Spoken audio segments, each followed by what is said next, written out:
자, 오늘 우리가 함께 읽어야 할 114 말씀은 역대상 24장과 25장, 26장 이렇게 3장입니다. 또 많은 족보들의 이름이 있는데 좀 이렇게 구성을 묶으면 그렇게 어려운 부분이 아닙니다. 24장은 제사장의 직분을 맡은 사람들에 대해서 이렇게 전개를 합니다.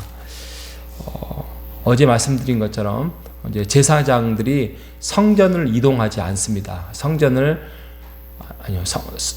성막이죠. 성막을 이렇게 설치하고 또 분해해서 또 이동하고 들고 이렇게 하지 않으니까 이제 성전을 맡은 자로서 합니다. 그러니까 많이 일이 수월해졌습니다.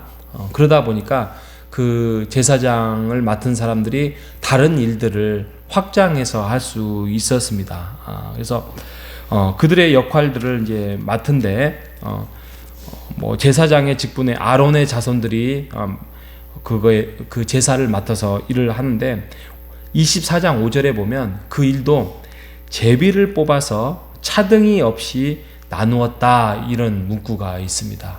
제비를 뽑았다는 것은 공평하게 했다는 거죠. 하나님의 법에 맞춰서 공평하게 했다. 그리고 25장에 가면 또 레위 지파들 중에 또 찬송을 맡은 자를 했어요.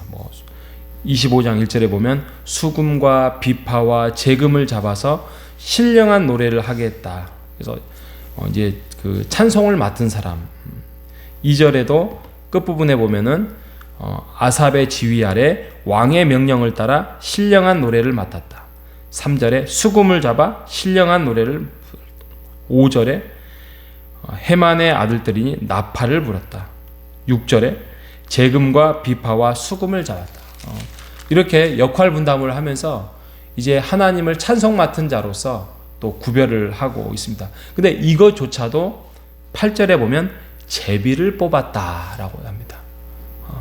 구약에서 제비를 뽑았다라는 의미는 하나님의 일하시는 정확한 균형 있는 방법 중에 하나였습니다. 그러면 오늘날 과연 제비를 뽑아서 뭔가를 하는 것이 성경적이냐? 이런 논란이 있었습니다. 한 10년인가? 한 15년 전에 다른 교단에서 이렇게 총회장을 뽑을 때 제비를 뽑은 적이 있었습니다. 이거는 성경적인 근거다 라고 해서 총회장을 이제 압축을 해가지고 2명의 후보를 내세워가지고 여러 가지 금권 선거라든지 또 여러 가지 좀 이렇게 좀 어려운 부분이 이제 있으니까 제비를 뽑았다는 그런 이야기가 진짜로 그랬습니다. 그 뉴스에도 나왔습니다. 그래서 이거는 성경적이다. 여러분 맞습니까? 제비를 뽑는 게 맞습니까? 구약에 이랬으니까 우리도 그래야 된다. 신약에도 한번 있습니다. 한번 그 12제자 해서 가룟 유다가 이제 배신해서 떨어져 나가니까 한 명을 12제자 중에 예수님의 12제자 중에 제비를 뽑았다는 사건이 있긴 있습니다만. 근데 우리가 이걸 지혜를 가져야 될 게 뭐냐면 그 구약 시대의 제비 뽑는 장면은 그 당시에는 성경책이 없었어요. 하나님의 말씀이 없었고 성령이 없었어요. 그래서 제비를 뽑는 것이 하나님이 직접적으로 들어와서 일을 하시는 때예요. 하나님이 직접 응답하시잖아요. 모세하고 응답하고 다윗하고도 선견자를 통해서.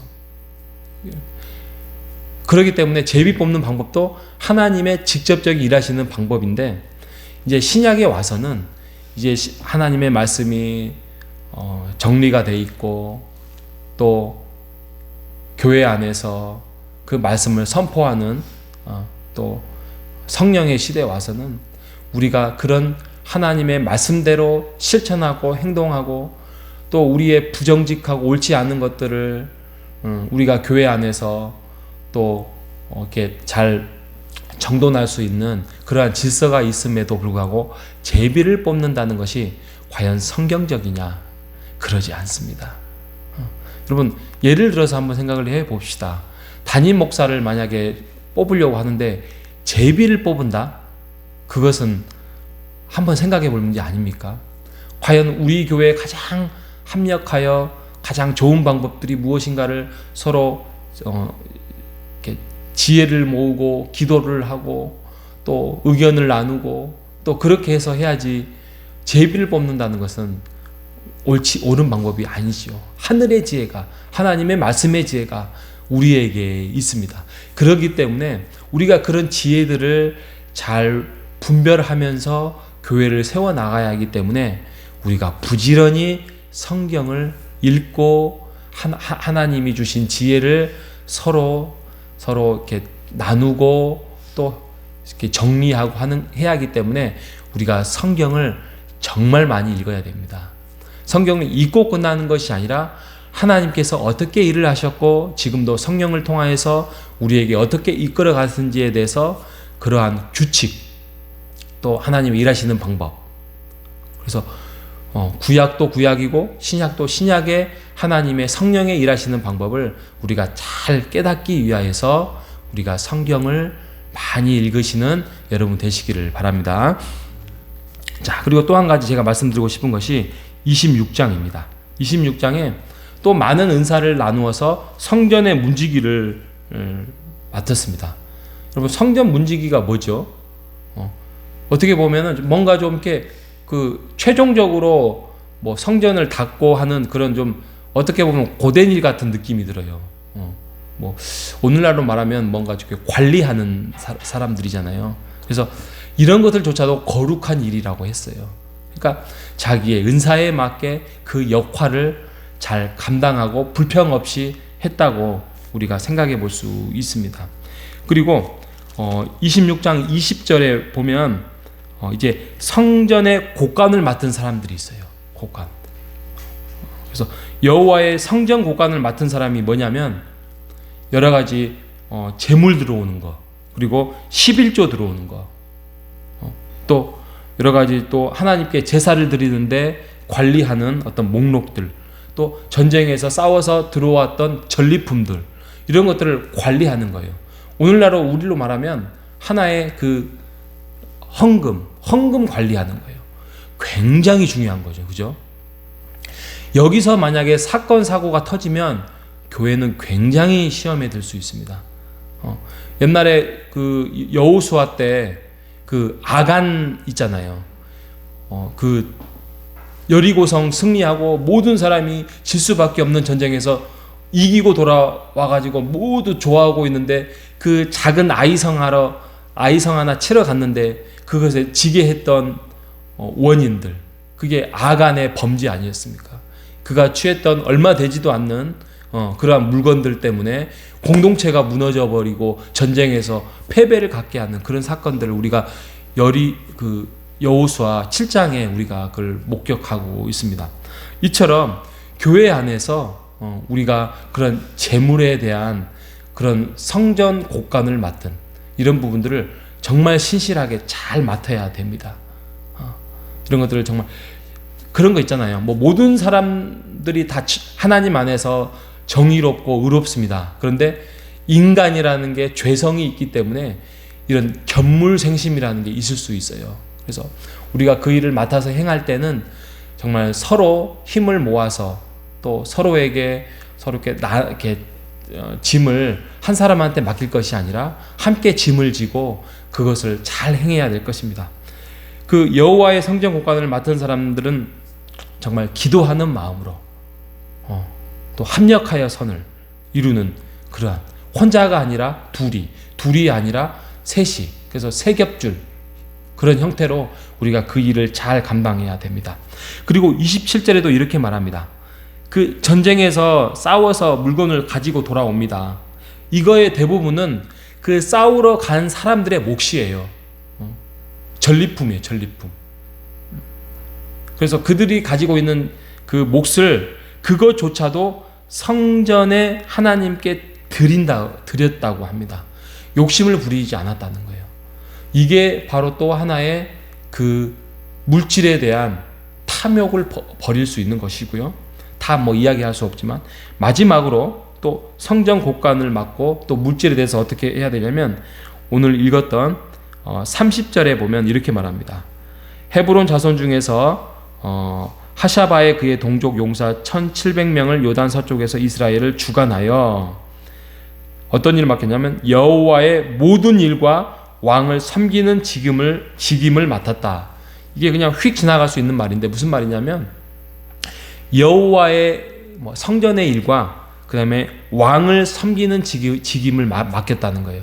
그러니까 우리가 자칫 잘못하면 성전의 일은 거룩하고 왕의 일을 맡기는 세상 일, 일반적인 일하고 이게 구분이 없었다는 거예요. 우리가 자칫 잘못하면 우리가 하나님께 거룩한 일을 행하는 것이 교회의 일만이 거룩한 것이고 세상에서 직장 생활을 하고 또 사람들과의 관계하고 이런 것들은 세상 일이다 이렇게 구분해서는 안 된다는 거예요. 그 모든 것들이 하나님 안에서 거룩한 일이다. 세상 일이 아니라 이게 하나님의 일이고 또 교회 일이라고 해서 이것만이 거룩한 것이 아니라 모든 우리의 삶과 행위와 생각이 거룩하게 우리가 구별 없이 이분법적으로 가지 아니하고 행동을 해야 된다는 것입니다. 왜냐하면 모든 사람은 하나님의 제사장으로 우리가 부름을 받았기 때문에 우리가 거룩하는 거예요.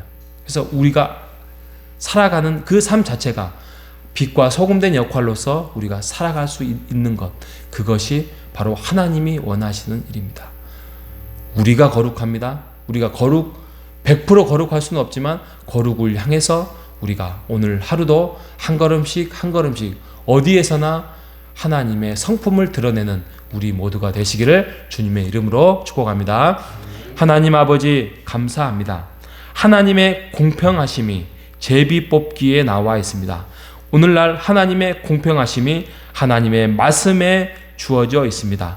하나님 말씀 속에서 우리를 가까이 하게 하여 주시고 읽을 때에 우리에게 성령의 역사로 인하여서 지혜롭게 하여 주시옵소서. 하나님 우리가 물질을 드릴 때 또 물질을 관리할 때에 그것들을 잘 구별하여서 하나님 앞에 온전하게 일들을 잘 처리할 수 있도록 인도하여 주시옵소서. 하나님 우리가 그 물질을 드리고 계수하고 관리하는 데에 하나님 더욱더 훌륭한 일꾼들을 우리에게 보내주셔서 이 일들을 정말 지혜롭게 잘 관리할 수 있는 성령의 교회로서 하나님 거듭날 수 있도록 인도하여 주시옵소서. 하나님 또한 우리가 하나님을 드릴 때에 이것이 거룩하고 이것이 거룩한 일이 아니다라고 그렇게 이분법적으로 나아가지 아니하고 모든 일이 하나님 앞에 거룩한 일임을 우리가 고백하면서 어디에 서 있든지 간에 그리스도의 향기가 드러나는 삶을 살아갈 수 있도록 인도하여 주시옵소서. 살아계신 예수님의 이름으로 기도합니다. 아멘.